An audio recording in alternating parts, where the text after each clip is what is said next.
ओम नमः शिवाय। हरे कृष्णा। आप सभी भक्तों को श्रावण मास की पहले सोमवार की हार्दिक शुभकामनाएं। भगवान गौरी शंकर आपकी सभी मनोकामनाओं को पूरी करें। माँ गौरा पार्वती आपका सुहाग अखंड करे, संतान सुख दे और सभी प्रकार की घर की दुख दरिद्रता को दूर करे। तो प्रिय भक्तजनों, आज मैं आपको सुनाने जा रही हूँ सोमवार के दिन सुनी जाने वाली 16 सोमवार व्रत की कथा और संपूर्ण भगवान शिव की कथा। सोमवार शिव जी का विशिष्ट वार है। शिव जी की प्रत्येक कृपा को प्राप्त करने के लिए, लौकिक अभिलाषा की पूर्ति के लिए और अंत में मोक्ष प्राप्ति के लिए सोमवार का व्रत किया जाता है। सोमवार के व्रत में भगवान शिव और माँ पार्वती की पूजा की जाती है। तो जनों, उन्हीं भावों के साथ भगवान भोलेनाथ का ध्यान करते हुए आज की कथा को सुनते हैं। हे भोलेनाथ, जो भी भक्त जिस कामना से आपके व्रत को कर रहा है, इस कथा को सुन रहा है, आप उनकी श्रावण मास में मनोकामनाओं को पूरी करना और उनके घर में सुख शांति और समृद्धि के भंडारे भरना। गौरी पुत्र गणेश का ध्यान करते हुए कथा को सुनिए। त्रिलोक्य भ्रमण करते समय एक समय भूतनाथ महादेव माता पार्वती जी के साथ मृत्यु लोक में पधारे। यहाँ वे भ्रमण करते करते विदर्भ देशांग्रंथ अमरावती नाम की अति रमणीक नगरी में पहुँचे। अमरावती नगरी अमरापुरी के सदृश सब प्रकार की सुखों से परिपूर्ण थी। उसमें वहाँ के महाराज का बनाया हुआ अति रमणीक शिव जी का मंदिर बना हुआ था। उसमें कैलाशपति अपनी धर्म पत्नी के साथ निवास करने लगे। एक समय माता पार्वती अपने प्राण प्रिय को प्रसन्न देख मनोविनोद करने की इच्छा से कहने लगी, हे महाराज, आज तो हम तुम दोनों चौसर खेलें। शिव जी ने प्राण प्रिय की बात को मान लिया और चौसर खेलने लगे। उसी समय मंदिर का पुजारी ब्राह्मण मंदिर में पूजा करने आया। माता जी ने ब्राह्मण से प्रश्न किया, पुजारी जी बताओ, इस बाजी में दोनों में किसकी जीत होगी? ब्राह्मण बिना विचारे ही शीघ्र बोल उठा, महादेव जी की जीत होगी। थोड़ी देर में बाजी समाप्त हो गई और पार्वती जी की विजय हुई। अब तो पार्वती जी ब्राह्मण को झूठ बोलने के अपराध के कारण श्राप देने को उद्यत हो गई। तब महादेव जी पार्वती जी को बहुत समझाने लगे, परंतु उन्होंने ब्राह्मण को कोढ़ी होने का श्राप दे ही दिया। कुछ समय में पार्वती जी के श्रापवश पुजारी के शरीर में कोढ़ पैदा हो गया। इस कारण पुजारी अनेक प्रकार के दुख से दुखी रहने लगा। उसे इस तरह कष्ट पाते पाते बहुत दिन बीत गए। एक दिन देवलोक की अप्सराएं शिव जी की पूजा करने उस मंदिर में पधारी और पुजारी के कोढ़ को देखकर बड़े दया भाव से रोगी होने का कारण पूछने लगी। पुजारी ने निसंकोच वे सब बातें उनसे कह दी। तब वे अप्सराएं बोली, हे पुजारी, अब तुम दुखी मत हो, भगवान शिव तुम्हारे कष्ट दूर कर देंगे। तुम सब व्रतों में श्रेष्ठ 16 सोमवार के व्रत को भक्ति के साथ करो। तब पुजारी अप्सराओं से हाथ जोड़कर विनय भाव से 16 सोमवार व्रत की विधि पूछने लगा। अप्सराएं बोली, जिस दिन सोमवार हो उस दिन भक्ति भाव के साथ व्रत करें। स्वच्छ वस्त्र पहने, अच्छे बिने स्वच्छ गेहूं का आधा सेर आटा लेकर उसके 3 अंगा बनावें। घी गुड़ दीप निवेद्य, पुंगी फल, बेल पत्र, जनेऊ, जोड़ा चंदन, अक्षत, पुष्प आदि के द्वारा प्रदोष काल में भगवान शंकर का विधि विधान से पूजन करें। उसके बाद अंगाओं में से एक शिव जी को अर्पण करें, बाकी 2 को शिव जी का प्रसाद समझकर उपस्थित जनों में बांट दें और आप भी प्रसाद पावें। इस विधि से 16 सोमवार व्रत करें। उसके बाद 17वें सोमवार के दिन पाव से पवित्र गेहूं के आटे की बाटी बनावें। उसमें घी और गुड़ मिलाकर चूरमा बनाएं और शिव जी को भोग लगाकर उपस्थित भक्तों में बांट दें। पीछे आप सुकुटुंब प्रसाद लेवें तो भगवान शिव जी की कृपा से मनोरथ पूर्ण हो जाएंगे। ऐसा कहकर अप्सराएं स्वर्ग को चली गई। ब्राह्मण ने यथाविधि 16 सोमवार का व्रत किया और भगवान शिव की कृपा से रोग मुक्त होकर आनंद से रहने लगा। कुछ दिन बाद शिव जी और पार्वती जी उस मंदिर में पुनः पधारे। ब्राह्मण को निरोग देखकर पार्वती जी ने ब्राह्मण से रोग मुक्ति का रहस्य पूछा। ब्राह्मण ने 16 सोमवार व्रत करने की बात बताई। अब तो पार्वती जी ने ब्राह्मण से व्रत की विधि पूछी और उन्होंने स्वयं भी इस व्रत को किया। व्रत के प्रभाव से उनके रूठे हुए पुत्र स्वामी कार्तिकेय स्वयं माता के पास मिलने के लिए आए। कार्तिकेय को अपने इस विचार परिवर्तन का रहस्य जानने की इच्छा हुई और माता से बोले, हे माता जी, आपने कौन सा उपाय किया जिससे मेरा मन आपकी ओर आकर्षित हुआ? पार्वती जी ने 16 सोमवार की कथा कह सुनाई। तब कार्तिकेय जी बोले, हे माता, मैं भी इस व्रत को विधि पूर्वक करूंगा, क्योंकि मेरा प्रिय मित्र ब्राह्मण बहुत दुखी दिल से परदेश गया है। मुझे उससे मिलने की प्रबल इच्छा है। तब कार्तिकेय ने इस व्रत को किया और उनका प्रिय मित्र वापिस आ गया। मित्र ने इस आकस्मिक मिलन का भेद कार्तिकेय से पूछा तो वे बोले, हे मित्र, हमने तुम्हारे आने की इच्छा से 16 सोमवार व्रत किया था। यह उसी का प्रभाव है। ब्राह्मण पुत्र को अपने विवाह की बड़ी इच्छा थी। कार्तिकेय से व्रत की विधि पूछकर उसने यथाविधि व्रत किया और कुछ समय बाद वह ब्राह्मण किसी कार्यवश विदेश गया। वहाँ के राजा की पुत्री का स्वयंवर था। राजा ने प्रण किया था कि जिस राजकुमार के गले में सब प्रकार श्रृंगारित हथनी माला डालेगी, मैं उसी के साथ अपनी प्यारी पुत्री का विवाह करूंगा। शिवजी की कृपा से ब्राह्मण भी स्वयंवर देखने की इच्छा से राजसभा में एक और बैठ गया। नियत समय पर हथनी आई। उसने जयमाला उस ब्राह्मण के गले में डाल दी। राजा ने प्रतिज्ञा के अनुसार बड़ी धूमधाम से कन्या का विवाह उस ब्राह्मण के साथ कर दिया। बहुत सा धन और सम्मान दिया। ब्राह्मण सुंदर कन्या पाकर सुख से जीवन व्यतीत करने लगा। एक दिन राजकन्या ने अपने पति से प्रश्न किया, हे प्राणनाथ, आपने ऐसा कौन सा भारी पुण्य किया जिसके प्रभाव से हथिनी ने सब राजकुमारों को छोड़कर आपका वरण किया? ब्राह्मण बोला, हे प्राण प्रिय, मैंने अपने प्रिय मित्र कार्तिकेय जी के कथा अनुसार 16 सोमवार का व्रत किया। उसी के प्रभाव से मुझे तुम जैसी रूपवान लक्ष्मी प्राप्त हुई। व्रत की महिमा को सुनकर राजकन्या को बड़ा आश्चर्य हुआ। वह भी पुत्र की कामना करके यह व्रत करने लगी। शिवजी की दया से उसके गर्भ से एक अति सुंदर, सुशील, धर्मात्मा, विद्वान पुत्र उत्पन्न हुआ। माता पिता दोनों उस पुत्र को पाकर अति प्रसन्न हुए। लालन पालन भली प्रकार करने लगे। जब पुत्र समझदार हुआ तो एक दिन उसने माता से पूछा, आपने कौन सा तप किया जो मेरे जैसा पुत्र आपको प्राप्त हुआ? माता ने अपने किए हुए 16 सोमवार व्रत की बात बतलाई। पुत्र ने ऐसे सरल व्रत को सब तरह के मनोरथों को पूर्ण करने वाला सुना तो वह भी व्रत को राज्य अधिकार पाने की इच्छा से प्रत्येक सोमवार को करने लगा। उसी समय एक देश के वृद्ध राजा के दूतों ने आकर उसको अपने राजा की कन्या के लिए वरण कर लिया। राजा ने अपनी पुत्री का विवाह ऐसे सर्वगुण संपन्न ब्राह्मण युवक के साथ करके बड़ा सुख माना।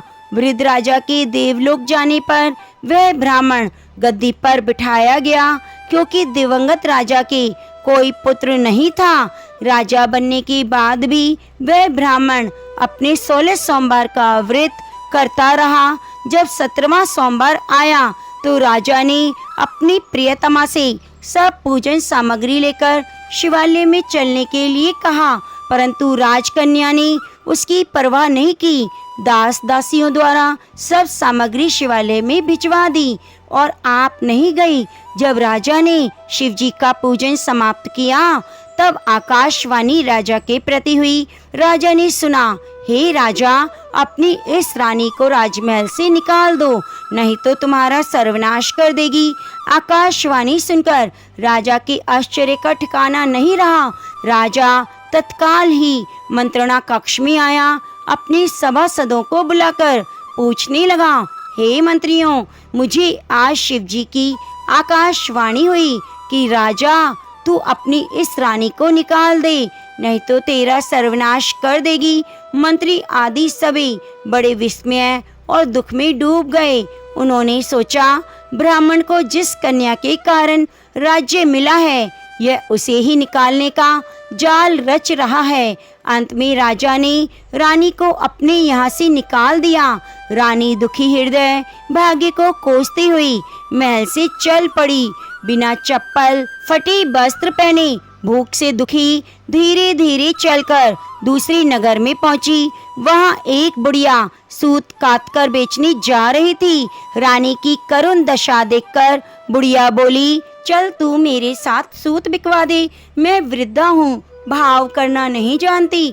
बुढ़िया की बात सुनकर रानी ने बुढ़िया के सिर से सूत की गठरी उतारकर अपने सिर पर रख ली। थोड़ी देर में ऐसी आंधी आई कि रानी के सिर से सूत की पोटली उड़ गई। बेचारी बुढ़िया पछताती रह गई और रानी को अपने सास से दूर रहने को कह दिया।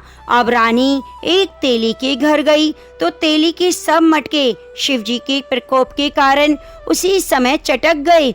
ऐसी दशा देखकर तेली ने रानी को अपने घर से निकाल दिया। इस प्रकार रानी अत्यंत दुख पाती हुई नदी के तट पर गई। उस नदी का समस्त जल सूख गया। उसके बाद रानी एक वन में गई। वहां जाकर सरोवर में सीढ़ियों से उतरकर पानी पीने को गई। उसके हाथ से जल स्पर्श होते ही सरोवर का नील कमल सदृश जल असंख्य कीड़ों में गंदला हो गया। रानी ने भाग्य पर दोषारोपण करते समय उस जल को पिया और किसी पेड़ की शीतल छाया में विश्राम करना चाहा। रानी जिस पेड़ के नीचे जाती, उस पेड़ के पत्ते तत्काल गिर जाते। अपने वन, सरोवर और जल की ऐसी दशा देखकर उस वन में अपनी गौओं को चराने, पानी पिलाने वाले ग्वाले बड़े दुखी हुए। ग्वाले रानी को पकड़कर उस जंगल में स्थित मंदिर के पुजारी के पास ले गए। उन्होंने सभी बातें पुजारी जी को बतलाई। रानी की मुख की कांति और शरीर की शोभा को देखकर पुजारी जी जान गए, यह अवश्य ही विधि गति की मारी कोई कुलीन अवला है।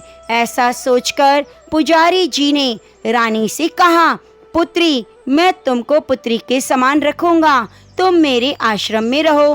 पुजारी के ऐसे वचन सुनकर रानी को धीरज हुआ। आश्रम में रहने लगी, परंतु आश्रम में रानी जो भोजन बनाती उसमें कीड़े हो जाते, जो जल भरकर लाती उसमें कीड़े पड़ जाते। अब तो पुजारी जी भी अत्यंत दुखी हुए। उन्होंने रानी से पूछा, बेटी, तेरे पर कौन से देवता का कोप है जिससे तेरी ऐसी दशा हुई? पुजारी की बात सुनकर रानी ने शिवजी की पूजा करने को न जाने की बात बताई तो पुजारी शिवजी महाराज की अनेक प्रकार की स्तुति करते हुए रानी से बोले, हे बेटी, तुम सब मनोरथों को पूर्ण करने वाले 16 सोमवार का व्रत करो, उसके प्रभाव से तुम अपने कष्टों से मुक्त हो जाओगी। पुजारी की बात सुनकर रानी ने 16 सोमवार व्रत को विधिवत संपन्न किया। 17वें सोमवार को पूजन के प्रभाव से राजा के हृदय में विचार उत्पन्न हुआ कि रानी को गए बहुत समय व्यतीत हो गया है, बेचारी न जाने कहां कहां भटकती होगी, उसे ढूंढवाना चाहिए। ऐसा विचार करके राजा ने रानी को तलाश करने चारों दिशाओं में दूत भेजे। दूत तलाश करते हुए पुजारी के आश्रम में आए। वहां रानी को पाकर वे पुजारी से रानी को मांगने लगे। पुजारी ने उन्हें मना कर दिया। दूत चुपचाप लौट गए।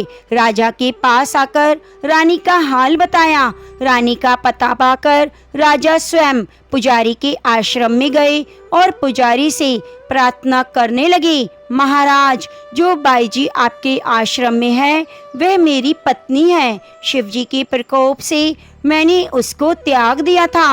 अब शिवजी का प्रकोप शांत हो गया है, इसीलिए मैं लिवाने आया हूँ। आप इसे मेरे साथ जाने की आज्ञा दे दीजिए। पुजारी ने रानी को राजा के साथ जाने की आज्ञा दे दी।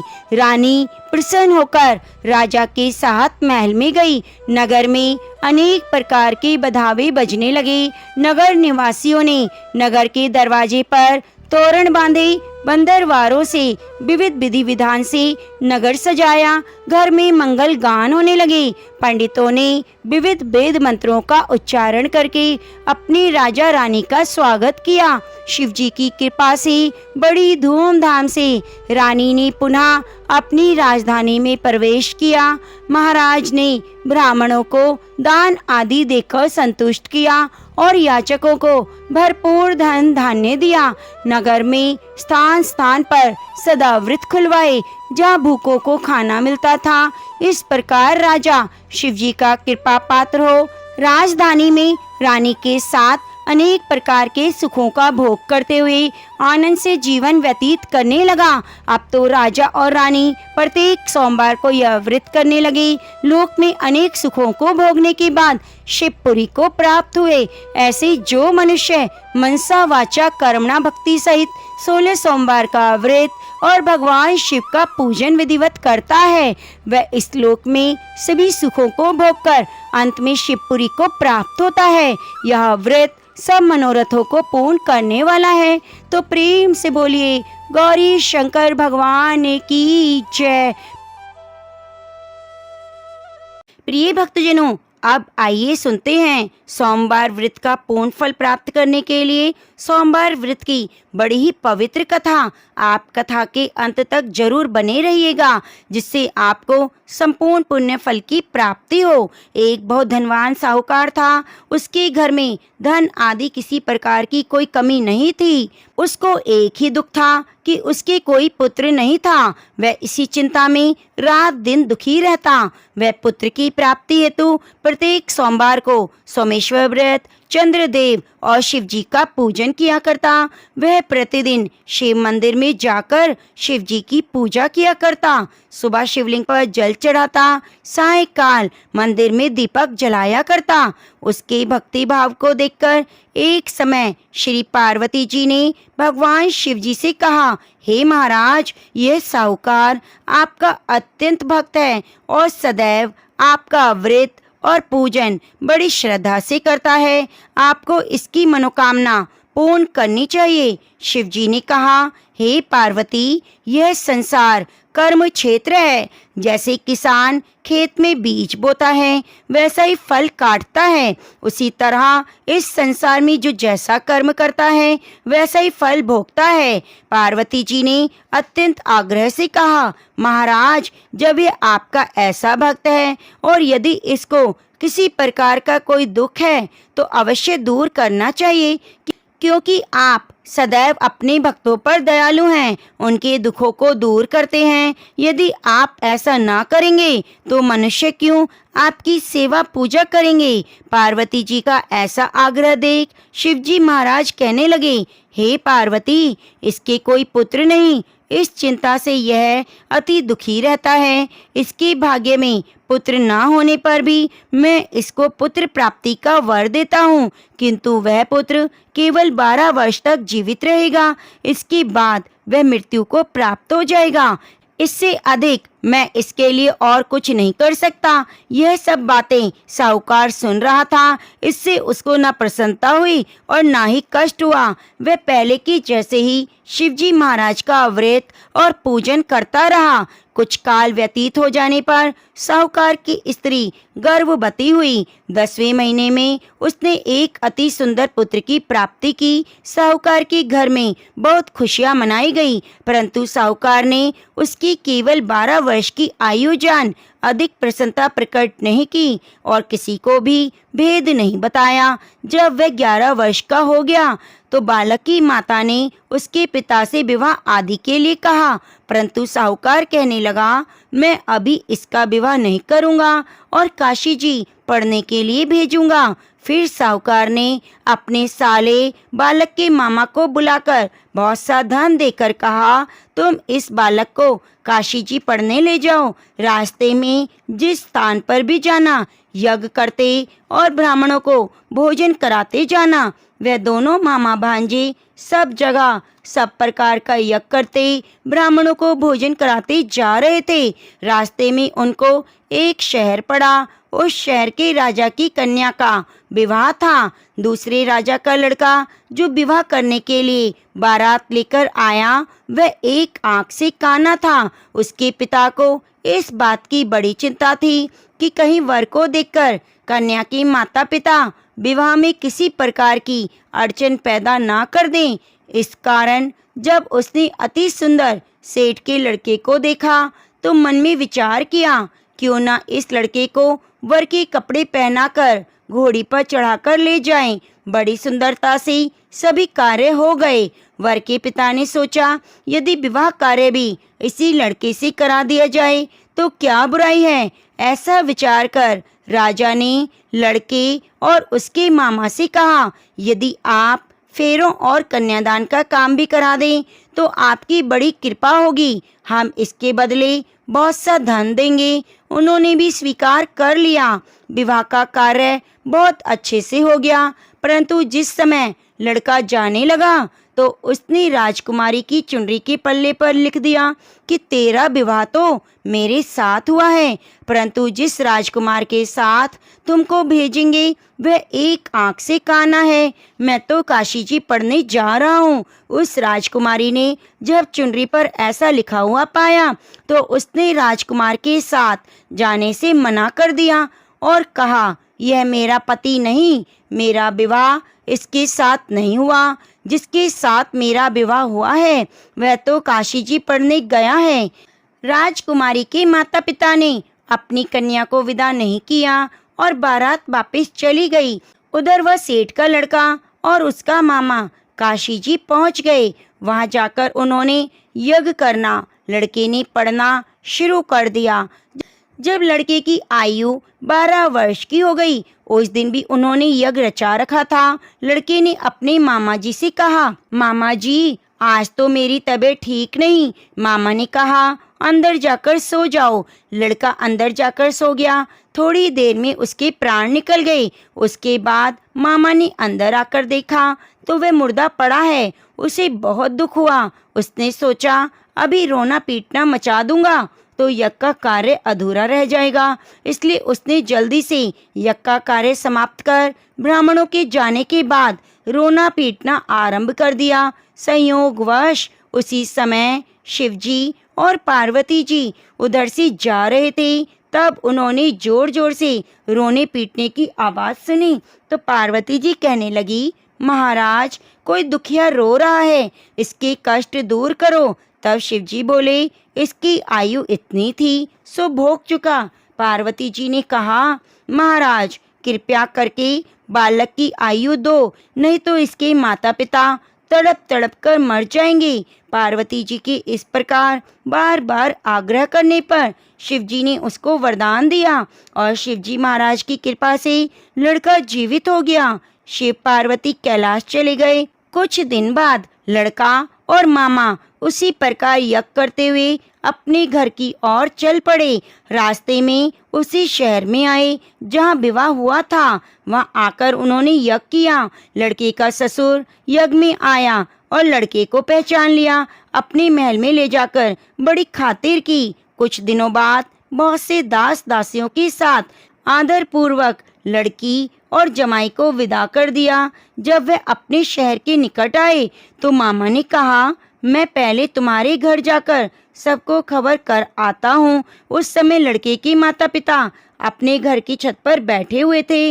उन्होंने यह प्रण कर रखा था कि यदि हमारा पुत्र सकुशल घर पर आएगा तो राजी खुशी नीचे उतरकर आ जाएंगे, नहीं तो छत से गिरकर अपने प्राण खो देंगे। इतने में उस लड़के के मामा ने आकर यह समाचार दिया कि आपका पुत्र आ गया है, परंतु उनको विश्वास नहीं आया।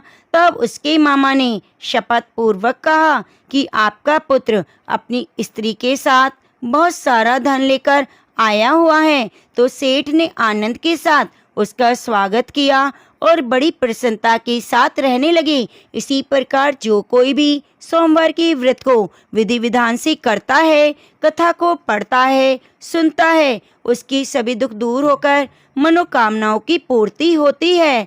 तो प्रेम से बोलिए गौरी शंकर भगवान की जय, लक्ष्मी नारायण भगवान की जय, हर हर महादेव। आइए अब इस कथा को बड़ी ही श्रद्धा और प्रसन्नचित मन से पूरा सुनिए। नारद जी ने एक बार भोलेनाथ की स्तुति करके पूछा, प्रभु आपको प्रसन्न करने के लिए सबसे उत्तम और सुलभ साधन क्या है? हे त्रिलोकीनाथ, आप तो निर्विकार और निष्काम हैं, आप सहज ही प्रसन्न हो जाते हैं। फिर भी मेरे जानने की इच्छा है, आपको क्या प्रिय है? तब शिव जी बोले, नारद जी वैसे तो मुझे भक्त के भाव सबसे प्रिय हैं, फिर भी आपने पूछा है तो मैं बताता हूँ। मुझे जल के साथ बिल्व पत्र बहुत प्रिय हैं। जो अखंडित बिल्व पत्र मुझे श्रद्धा से अर्पित करते हैं, मैं उन्हें अपने लोक में स्थान देता हूँ। नारद जी भगवान शंकर और माँ पार्वती की वंदना कर अपने लोक को चले गए। उनके जाने के बाद पार्वती जी ने शिव जी से पूछा, हे प्रभु, मेरे जानने की इच्छा बड़ी तीव्र हो गई है कि आपको बेल्व पत्र इतना प्रिय क्यों है? कृपया करके मेरी जिज्ञासा को शांत करिए। तब शिव जी बोले, हे शिवे, बिल्व पत्र के पत्ते मेरी जटा के समान हैं।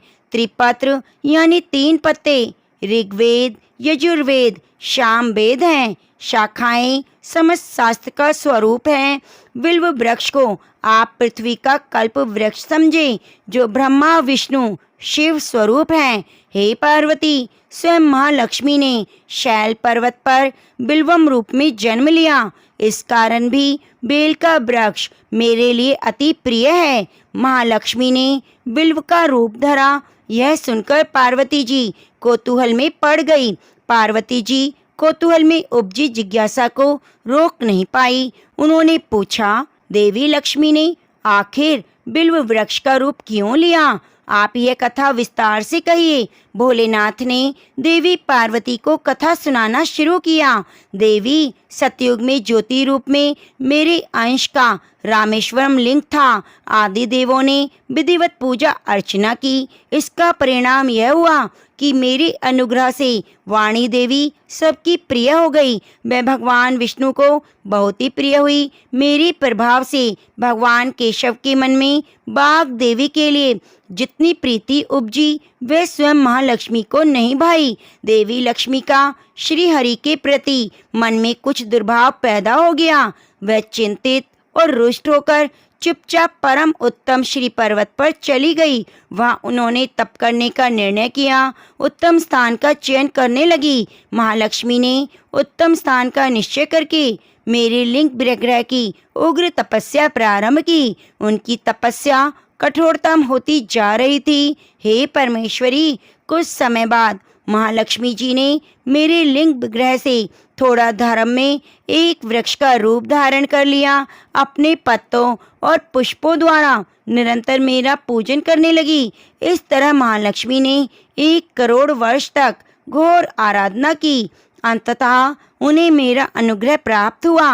वह वहाँ प्रकट हुआ और देवी ने इस घोर तप की आकांक्षा पूछकर वरदान देने को तैयार हुआ। महालक्ष्मी ने मांगा कि श्री हरि के हृदय में मेरे प्रभाव से बाघ देवी के लिए जो स्नेह हुआ है वह समाप्त हो जाए। शिव जी बोले, मैंने महालक्ष्मी को समझाया कि श्री हरि के हृदय में आपके अतिरिक्त किसी और के लिए प्रेम नहीं, बाघ देवी के लिए प्रेम नहीं, श्रद्धा है। यह सुनकर लक्ष्मी जी प्रसन्न हो गई और पुनः श्री विष्णु के हृदय में स्थित होकर निरंतर उनके साथ विहार करने लगी। पार्वती महालक्ष्मी के हृदय का एक बड़ा विकार इस प्रकार दूर हुआ। इस कारण हरि प्रिया उसी वृक्ष के रूप में सदा सर्वदा अतिशय भक्ति में भरकर यत्न पूर्वक मेरी पूजा करने लगी। हे पार्वती, इसी कारण बिल्व का वृक्ष, उसके पत्ते, फल फूल मुझे बहुत प्रिय हैं। मैं निर्जन स्थान में भी बिल्व वृक्ष पर रहता हूँ। बिल्व तीर्थ है, बिल्व में ही सभी देवी देवता हैं, इसमें तनिक भी संदेह नहीं। बिल्व वृक्ष, बिल्व काष्ठ के चंदन से जो मेरा पूजन करता है वह भक्त मेरा प्रिय है। बिल्व को समझो कि वह मेरा शरीर है। जो बिल्व पर चंदन से मेरा नाम अंकित करके मुझे अर्पित करता है, मैं उसे सभी पापों से मुक्त करके अपने लोक में स्थान देता हूँ। हे देवी, उस व्यक्ति को स्वयं लक्ष्मी जी भी नमस्कार करती हैं जो बिल्व से मेरा पूजन करते हैं। जो बिल्व मूल में प्राण छोड़ता है उसको रुद्रदेह प्राप्त होती है और ऐसे मन में सदैवी महालक्ष्मी की कृपा रहती है। साथ साथ भगवान नारायण की कृपा उसको सदैव प्राप्त होती है। एक समय की बात है, जब राम जी वनवास खत्म होने के बाद राज सिंहासन पर बैठे थे, उस समय माता पार्वती और भोलेनाथ घूम रहे थे। तो भोलेनाथ ने देखा राम जी के दादाजी का श्राद्ध भंडारा हो रहा है। तब भगवान भोलेनाथ जी ने सोचा, चलो मैं भी राम जी के घर चलता हूँ, इसी बहाने राम जी का दर्शन कर लूँगा। भोलेनाथ ने माँ पार्वती से बोला, हे गौरा, तुम कैलाश धाम जाओ, हमारे लिए भोजन बनाओ, मैं थोड़ी देर में आता हूँ। तो माता पार्वती भोलेनाथ की बात मानकर कैलाश धाम को चली गई और भोलेनाथ पहुँचे राम जी के घर और ब्राह्मणों के साथ पंगत में बैठ गए, भंडारा खाने लगे। तभी ब्राह्मणों को माता जानकी ने पेट भर भोजन खिलाया। उसके बाद सभी ब्राह्मण उठकर चले गए, लेकिन भोलेनाथ बैठे रहे। तो माता सीता लक्ष्मण जी की धर्मपत्नी माता उर्मिला से बोली, सभी ब्राह्मण उठकर चले गए। तो माता उर्मिला बोली, सभी ब्राह्मण चले गए, केवल एक ही बैठा है। तो माता जानकी बोली, अच्छा कोई बात नहीं, थोड़ा भूखा होगा और भोजन खिला दो। तब माता सीता और उर्मिला सभी सखियां भोलेनाथ को पेट भर खाना खिलाने लगी। भोलेनाथ खाते ही गए, लेकिन उनकी भूख शांत नहीं हुई और वे भोजन खाते ही गए। माता जानकी के रसोई का सारा सामान खत्म हो गया, लेकिन भोलेनाथ उठे ही नहीं। तो माता सीता जल लेकर भोलेनाथ के पास गई और बोली, बाबा पानी पी लो। तब भोलेनाथ बोले, जब आधा भोजन खा लूँगा तो पानी पी लूँगा। माता सोचने लगी, लो अभी भी आधा भोजन नहीं हुआ। माता जानकी ने फिर से सामान मंगवाकर उन्हें पेट भर भोजन खिलाया, लेकिन भोलेनाथ तो रुकने का नाम ही नहीं ले रहे थे। इतनी देर में माता केकई आ गई, बोली, क्या हुआ बेटी, तुम लोग परेशान लग रही हो। माता जानकी बोली, माँ, सभी ब्राह्मण उठकर चले गए, केवल यही बचा है जो उठने का नाम नहीं ले रहा, अब मैं क्या करूं। तो माता केकई ने फिर से सामान मंगाया। इतने में भोलेनाथ ने आवाज लगाई, लेते आओ माता, बहुत जोर की भूख लगी है। तो माता जानकी बोली, बाबा अभी तो आटा सान रही हूँ, थोड़ी पूरी पका लूँ, फिर लेकर आती हूँ। तो भोलेनाथ जी बोले, आटा ही लेते आओ। अब तो भोलेनाथ ने सब आटा दाल चावल सभी को रसोई घर में जाने से पहले ही खत्म कर दिया। माता सीता हार कर दौड़ी राम जी के पास। राम जी बोले, क्या हुआ जानकी, इतनी परेशान क्यों हो। माता सीता बोली, सभी ब्राह्मण चले गए, केवल एक ब्राह्मण बैठा है जो सब भंडारे खाली कर रहा है।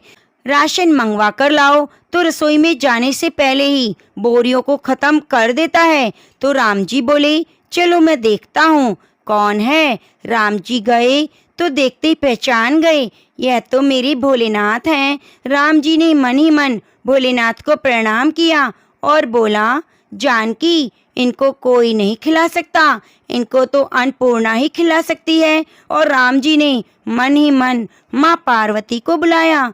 तब माता पार्वती जी प्रकट हुई और बोली, क्या हुआ श्री राम जी, आपने मुझे याद किया? तो राम जी बोले, माता, यह बाबा तो उठने का नाम नहीं ले रहे, जरा देखिए। तो माता पार्वती जी बोली, इन्होंने तो कहा था कि पार्वती तुम कैलाश पर खाना बनाओ, दोनों साथ में खाएंगे, और स्वामी स्वयं यहाँ पर खा रहे हैं। तो माता पार्वती जी बोली, मैं देखती हूँ, रुको। और माता ने एक लड्डू भोलेनाथ की थाली में रख दिया। भोलेनाथ उस लड्डू को खाने लगे।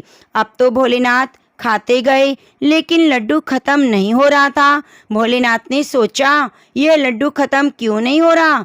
यह तो जाना पहचाना लड्डू लग रहा है। भोलेनाथ ने सोचा, यह कौन सा लड्डू माता सीता उन्हें खिला रही है? तब उन्होंने नजर उठाकर माता सीता को देखना चाहा। तब सामने माथे पर लाल बिंदी लगाए स्वयं अन्नपूर्णा माँ पार्वती खड़ी थी। माता बोली, और कितने लड्डू रखूं? माता पार्वती को देखते ही भोलेनाथ बोले, बस हो गया, मेरा पेट भर गया। भोलेनाथ उठ गए और सीताराम जी ने भोलेनाथ और माँ पार्वती का बहुत आदर सत्कार किया। तब भगवान भोलेनाथ ने प्रसन्न होकर माता जानकी को अखंड सौभाग्यवती होने का वरदान दिया और अंतर्ध्यान हो गए। तो प्रेम से बोलिए, गौरी शंकर भगवान की जय। इस कथा को बड़ी श्रद्धा और प्रसन्नचित मन से पूरा अवश्य सुनिए। भगवान श्री कार्तिकेय जी शिव पार्वती जी के पुत्र हैं और सदैव बालक रूप में रहते हैं, परंतु उनके इस बालक स्वरूप का भी एक रहस्य है। एक बार शंकर भगवान ने पार्वती जी के साथ जुआ खेलने की अभिलाषा प्रकट की। खेल में भगवान शंकर जी अपना सब कुछ हार गए। हारने के बाद भोलेनाथ जी अपनी लीला को रचते हुए पत्तों की वस्त्र पहनकर गंगा के तट पर चले गए। कार्तिकेय जी को जब सारी बात पता चली तो वह माँ पार्वती के सभी वस्तुएं वापस लेने के लिए आए। इस बार खेल में पार्वती जी हार गई और कार्तिकेय जी शंकर जी का सारा सामान लेकर वापस चले गए। अब इधर पार्वती जी चिंतित हो गई कि सारा सामान भी गया और पति भी दूर हो गए। पार्वती जी ने अपनी व्यथा अपने पुत्र गणेश को बताई तो मातृ भक्त गणेश जी स्वयं जुआ खेलने शंकर भगवान के पास पहुँचे। गणेश जी इस खेल में जीत गए और लौटकर अपनी जीत का समाचार अपनी माता को सुनाया। इस पर पार्वती जी बोली, उन्हें अपने पिता को साथ लेकर आना चाहिए था। गणेश जी फिर भोलेनाथ जी की खोज करने निकल पड़े। भोलेनाथ जी ने उनकी भेंट हरिद्वार में हुई। उस समय भगवान विष्णु जी और कार्तिकेय जी के साथ भ्रमण कर रहे थे।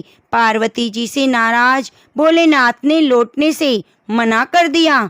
भोलेनाथ के भक्त रावण ने गणेश जी के वाहन मूसक को बिल्ली का रूप धारण करके डरा दिया। मूसक गणेश को छोड़कर भाग गया। इधर भगवान विष्णु ने भोलेनाथ की इच्छा से पासे का रूप धारण कर लिया। गणेश जी ने माता के उदास होने की बात भोलेनाथ को कह सुनाई। इस पर भोलेनाथ बोले, हमने नया पासा बनवाया है, अगर तुम्हारी माता पुनः खेलने को सहमत है तो मैं वापस चल सकता हूँ। श्री गणेश जी ने आश्वासन पर भोलेनाथ माता पार्वती के पास पहुँचे और खेल खेलने को कहा। इस पर पार्वती जी हंस पड़ी और बोली, अब भी आपके पास क्या चीज है जिससे खेल खेला जाए? यह सुनकर भोलेनाथ चुप हो गए। इस पर नारद जी ने अपनी वीणा आदि सामग्री उन्हें दे दी। खेल में भोलेनाथ जी हर बार जीतने लगे। एक दो पासे फेंकने के बाद गणेश जी समझ गए। उन्होंने भगवान विष्णु के पासा रूप धारण करने का रहस्य माँ पार्वती को बता दिया। सारी बात सुनकर माँ पार्वती क्रोधित हो गई। रावण ने माता को समझाने का प्रयास किया, परंतु उनका क्रोध शांत नहीं हुआ। क्रोधवश उन्होंने भोलेनाथ जी को श्राप दे दिया कि गंगा की धारा का बोझ उनके सर पर रहेगा।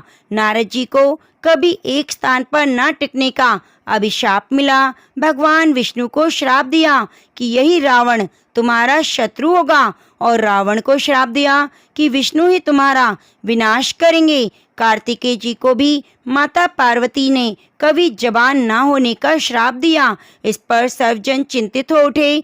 तब नारद जी ने अपनी विनोदपूर्ण बातों से माता का क्रोध शांत किया, तो माता ने उन्हें वरदान मांगने को कहा। नारद जी बोले, आप सभी को वरदान दें, तभी मैं वरदान लूंगा। पार्वती जी को सहमत हो गई। तब भगवान शंकर जी ने कार्तिक शुक्ल के दिन जुए में विजय रहने वालों को वर्ष भर विजय बनाने का वरदान दिया। भगवान विष्णु जी ने अपने प्रत्येक छोटे बड़े कार्य में सफलता का वर मांगा, परंतु कार्तिकेय जी ने सदा बालक रहने का वर मांगा और कहा, मुझे विषय वासना का संसर्ग ना हो, सदा भगवत स्मरण में रहूं। अंत में नारद जी ने देव ऋषि होने का वरदान मांगा। माता पार्वती ने रावण को सभी वेदों का ज्ञान देते हुए सबके लिए तथास्तु कहा। कार्तिकेय जी के जन्म के पहले जब तारकासुर के अत्याचार से सभी देवता पीड़ित थे, तभी भगवान शंकर ने पार्वती जी का पानी ग्रहण किया और तब 6 मुख वाले कार्तिकेय का जन्म हुआ। उन्होंने तारकासुर का वध किया। तो प्रेम से बोलिए शंकर पार्वती भगवान की जय। अब आइए सुनते हैं बड़े ही प्रेम से सावन सोमवार के व्रत में की जाने वाली भगवान शिव की आरती। ओम जय शिवी ओमकारा, प्रभु जय शिवी ओमकारा। ब्रह्मा विष्णु सदाशिव, ब्रह्मा विष्णु सदाशिव, अर्धांगी धारा। ओम जय शिवी ओमकारा। एकानन चतुरानन पंचानन राजे, बोले पंचानन राजे। हंसासन गरुड़ासन वृषवाहन साजे। ओम जय शिवी ओमकारा। 2 भुज 4 चतुर्भुज, 10 भुज ते सोहे, बोले 10 भुज ते सोहे। तीनों रूप निरखते, तीनों रूप निरखते, त्रिभुवन मन मोहे। ओम जय शिवी ओमकारा। अक्षमाला बनमाला रुंडमाला धारी, बोले रुंडमाला धारी। त्रिपुरारी कंसारी करमाला धारी। ओम जय शिवी ओमकारा। श्वेतांबर पीतांबर बागंबरी अंगे, स्वामी बागंबरी अंगे। सनकादिक ब्रह्मादिक भूतादिक संगे। ओम जय शिवी ओमकारा। कर के मध्य कमंडल चक्र त्रिशूलधारी, बोले चक्र त्रिशूलधारी। सुखकारी दुखहारी जग पालनकारी। ओम जय शिवी ओमकारा। ब्रह्मा विष्णु सदाशिव जानती अविवेका, ब्रह्मा विष्णु सदाशिव जानती अविवेका। प्रणवाक्षर में शोभित ये तीनों एका। ओम जय शिवी ओमकारा। त्रिगुण स्वामी जी की आरती जो कोई नर गावे, बोले प्रेम सहित गावे, बोले पूरी श्रद्धा से गावे। भक्त शिवानंद स्वामी मन वांछित फल पावे, भक्त सभी कथा सुने मन वांछित फल पावे। ओम जय शिवी ओमकारा। तो प्रेम से बोलिए नमः पार्वती पते, हर हर महादेव।